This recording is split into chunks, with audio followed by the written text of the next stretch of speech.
आदाब नाजरीन, हम फिर हाजिर हैं आपके सामने हैं मौजू के साथ। और मौजू एक बार फिर से मशरिक़ वस्ता से जुड़ा हुआ है।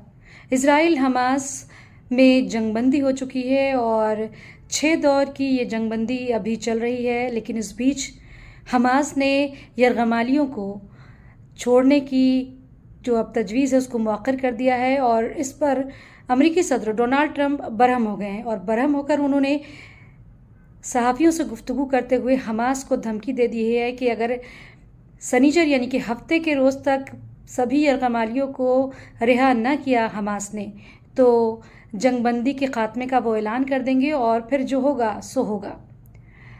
डोनाल्ड ट्रंप के इस बयान के बाद हमास पर कोई फ़र्क पड़ा है कि नहीं, या फिर हमास का ये भी कहना है कि जो इजरायली वज़ीर-ए-आज़म बेंजामिन नेतन्याहू हैं उन्होंने जंगबंदी के जो उसूल हैं उस पर अमल नहीं किया है। उन्होंने खाने की और बाकी खुराक और ग़िज़ा की तरसील रोक दी है और बाकी चीज़ों की भी तरसील को रोका है।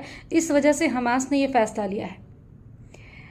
एक तरफ डोनाल्ड ट्रंप की हमास को धमकी है और दूसरी तरफ हमास का ये कदम है।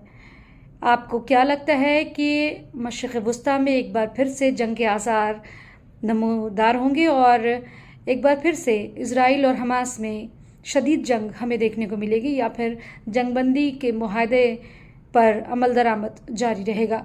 अपनी राय से हमें कमेंट सेक्शन में ज़रूर नवाजें और देखते रहे हमारा चैनल न्यूज़ 18 उर्दू और दें इजाज़त। खुदा हाफिज़।